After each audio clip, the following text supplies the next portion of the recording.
창세기 49장 8절에서 12절 말씀입니다. 야곱은 르우벤, 시므온, 레위 이 세 아들에 이어서 네 번째 아들인 유다를 위한 유언과 예언을 남깁니다. 8절 말씀에서 유다야 너는 내 형제의 찬송이 될지라 이렇게 말합니다. 엄청난 축복이죠. 유다를 축복합니다.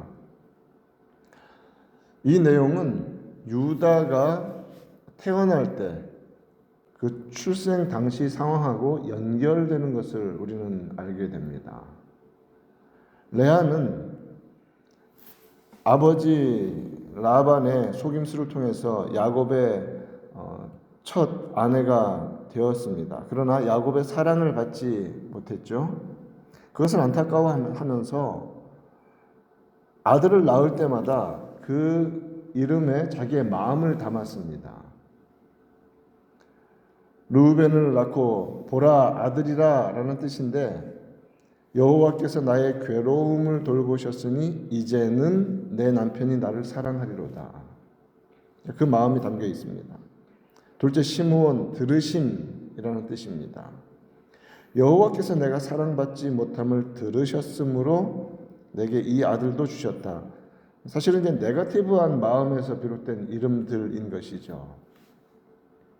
레위는 연합함이라는 의미인데 내가 그에게 세 아들이나 낳았으니 내 남편이 지금부터 나와 연합하지로다. 이런 마음으로 계속해서 이제 자녀들을 출산을 했습니다.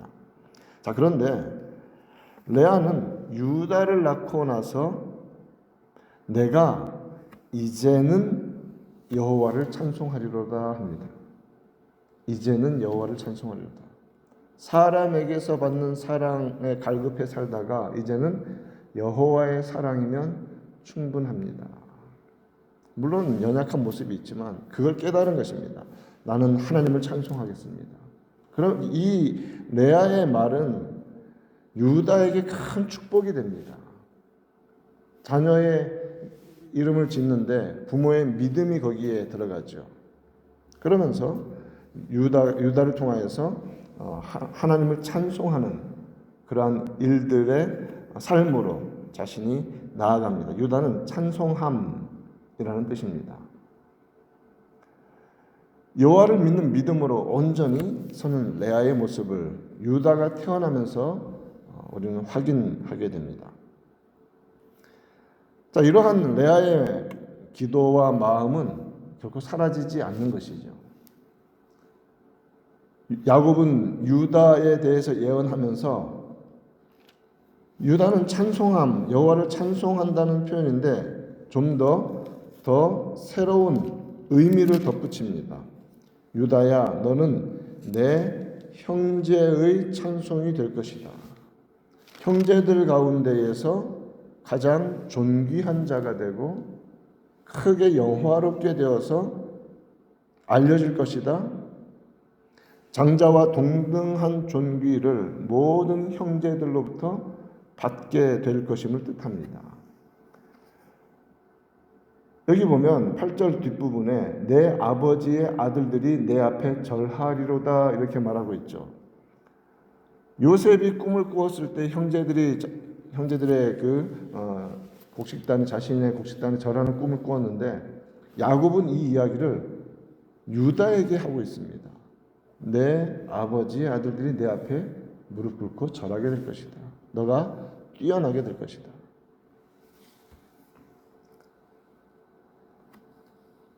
야곱은 자신의 혈통적인 이 장자권을 요셉에게 물려주었습니다. 그렇기 때문에 요셉의 두 아들인 에브라임과 므낫세는 이제 더 이상 요셉의 아들이 아니라 야곱의 아들이 되었습니다. 입양한 겁니다. 손자들을 자기 아들의 반열로 올려서 다른 모든 형제들과 함께 동등한 상속을 하게 하였습니다. 왜냐하면 요셉이 혈통적인 장자권을 이었기 때문에 그렇습니다.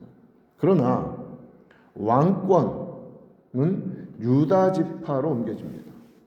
나중에 이제 레위 지파의 그런 모습을 통해서 제사권은 어디로 가느냐? 레위 지파로 가게 되는 것을 보게 되죠. 사실 그 전까지는 이 족장 시대에는 이 모든 세 가지 권한을 아브라함, 이삭, 야곱 이 한 사람이 다 가지고 있었습니다. 물론 소규모이지만.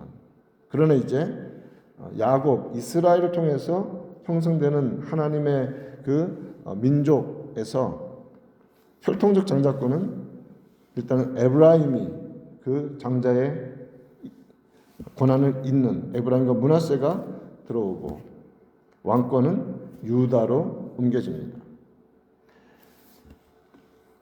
그렇기 때문에 야곱은 유다의 이름이 찬송받기에 합당하다고 선언하는 것입니다. 형제들에게 가장 존귀한 자, 가장 높임받는 자가 될 것이다.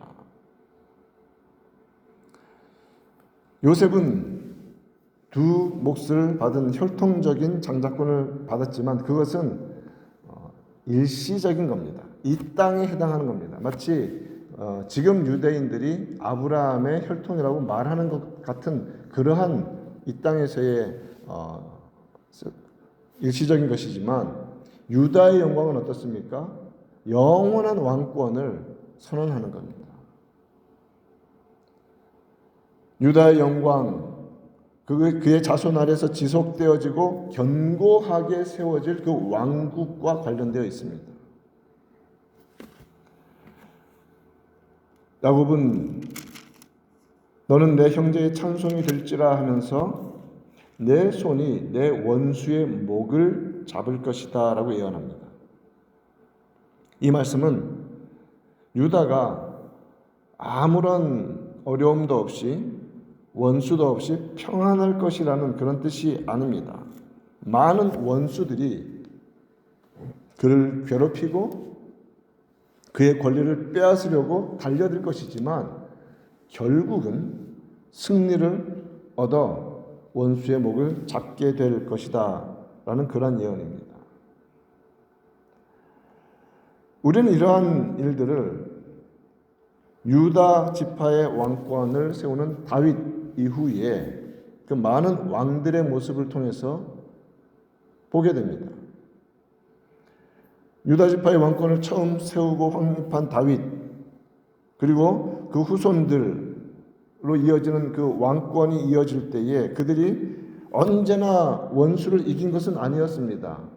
왜냐하면 그 불신앙 때문에 혹은 하나님께 감사하지 못하는 이러한 것으로 인하여서 하나님의 은혜를 지속적으로 누리지 못하는 경우가 참 많았습니다. 그럼에도 불구하고 유다의 후손, 특히 왕권을 가진 자들에게 하나님은 우월성을 주셨습니다.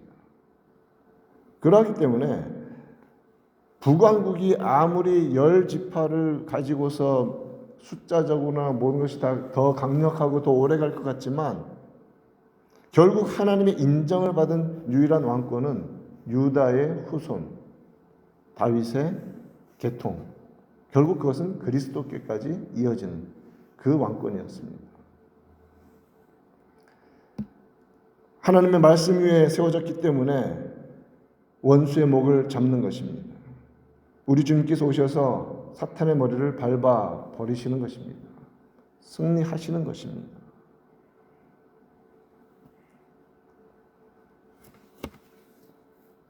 왕국이 분열되고 10지파가 북왕국을 이루지만 하나님의 손은 언제나 유다 지파의 다윗 후손들을 보존해 가셨습니다. 약속하셨습니다. 이미 유다에게 예언을 주는 이 야곱의 말에서 하나님은 약속하셨던 것입니다. 하나님께서 야곱을 통해 주신 이 왕권, 통치권의 예언은 영원한 왕으로 오시는 그리스도께까지 이어지게 됩니다. 10절 말씀에서 주가 유다를 떠나지 아니하며 통치자의 지팡이가 그 발 사이에서 떠나지 아니하기를 실로가 오시기까지 이르리니 그에게 모든 백성이 복종하리로다.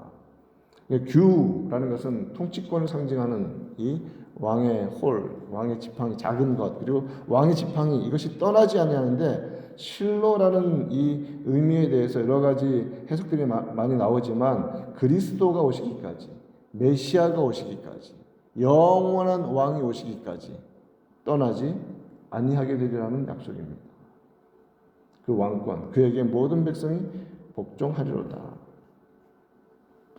그의 후손인 다윗에게서 시작되는 왕권에 대한 약속이 변함이 없고 기름 부음을 받으신 메시아, 왕으로 선지자로 제사장으로 오시는 그리스도께서 오시기까지 그 약속은 변함없이 성취되어 가게 됩니다. 실로가 오시기까지. 그리고 유다의 후손으로 오시는 그리스도께 거기에 보면 그에게 모든 백성이 복종하리로다 이렇게 말씀합니다. 야곱은 이미 하나님께서 성령을 통하여서 그에게 주신 예언을 통하여서 그리스도께서 한 민족만의 이 땅에 속한 왕이 아니라 여러 민족을 하나로 모으시는 모든 백성을 하나님께서 구원하시기로 작정하신 그의 모든 백성을 모아주시리라는, 복종하게 되리라는 이 예언을 하고 있는 것입니다. 그러한 왕이 될 것입니다. 그리스도께서 하나님이 구원하시기로 작정하신 모든 자들이 그에게 복종함으로 하나가 됩니다. 교회는 그렇기 때문에 이 유니버셜 처치는 시대를 불문하고 그리스도 안에서 하나입니다. 물론 이 땅에는 이 보이는 교회는 심지어는 주님께서 말씀하시죠. 가라지도 있고 구원받지 못한 사람들도 있습니다. 그러나 주님만이 아시는 영원한 교회 안에는 하나입니다. 불순물이 없습니다. 시대를 불문하고 언어를 불문하고 오직 예수 그리스도를 왕으로 모시는 자들이 그 아래서 복종하며 살아가는 것입니다.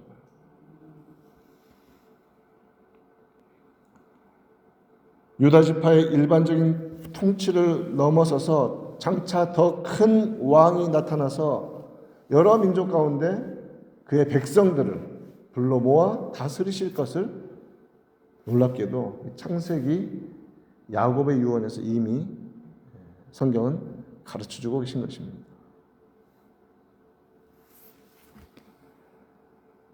그리스도께 왕권이 주어졌고 열방이 그의 통치 아래 들어오며 흩어졌던 자들이 하나로 모이게 된다고 약속을 해주십니다. 이 속에는 부르심 받은 이방인들까지도 언약에 참여하여 아브라함의 후손들과 함께 한 백성을 이루게 될 것을 말합니다. 그래서 로마서에서도 말하고 갈라디아서도 말한 것처럼 예수 안에서 우리는 아브라함의 축복을 누리는 자가 되었습니다. 야곱은 유다로 인하여서 언약 백성들에게 풍요함과 기쁨과 평안함이 주어질 것임을 11절과 12절에서 반복해서 묘사하고 있습니다. 나귀를 포도나무에 매며 암나귀 새끼를 아름다운 포도나무에 매고 그 옷을 포도주에 빨며 복종은 포도즙을 빨리로다. 눈은 포도주에 날 붉겠고 그의 이는 우유로 말미암아 희리로다. 그 풍성한 소출과 곡식뿐만 아니라 가축도 잘 되는 이러한 모든 풍성함이 유다에게 넘친다. 그의 통치 아래 넘친다는 것입니다. 그리스도의 통치 아래 그런 일이 있다는 것입니다. 유다가 차지할 땅 가장 좋은 포도주와 저지 풍성한 그곳으로 인도해 주실 것이다. 이처럼 유다가 이 땅 가운데서 누릴 것에 대한 이 놀라운 축복은 결국 어디로 이어집니까? 실로가 오시면, 메시아가 오시면, 그리고 주님께서 다시 오셔서 완성하실 그 새하늘과 새 땅까지 우리로 하여금 바라보게 하는 그림입니다. 조금 더 영적인 적용을 해본다면 여기에 계속해서 반복되어지는 것이 포도나무, 포도즙, 포도주 계속해서 반복되어지지 않습니까? 예수님께서 요한복음 15장에서 내가 참 포도나무다. 그리스도 안에서 누리는 그 생명 그리고 포도주의 불금을 강조하는 것은 무엇입니까? 예수 그리스도의 피를 상징하지 않습니까? 이 잔은 내 피로 세우는 새 언약이니라. 죄인들을 위해서 흘리신 참된 음료로 주님께서 왕이신 분이 주실 것임을 유다에게 주는 이 유언 예언에 이미 선포하고 있습니다. 예수 그리스도의 복음, 이 복은 값없이 주어지는 포도주와 젖을 사라는 이사야서의 말씀처럼 목마른 영혼이 그에게 나와서 얻을 수 있는 놀라운 생명의 양식입니다.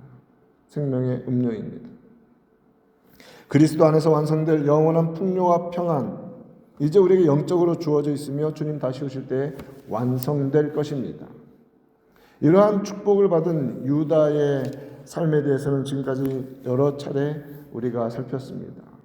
자신을 대속물로 내놓고 가족을 살리고 동생을 살리고 아버지를 살리려는 그러한 마음에서 놀라운 축복으로 유다를 통하여서 다윗과 그리스도의 라인을 하나님께서 허락하여 주십니다.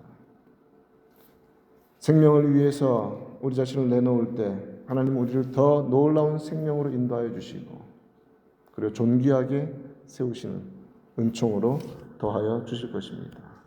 그러한 은혜가 우리의 개인의 삶에 우리의 앞날의 모든 신앙 가운데 충만히 넘치기를 우리 구주 예수님의 이름으로 축원드립니다.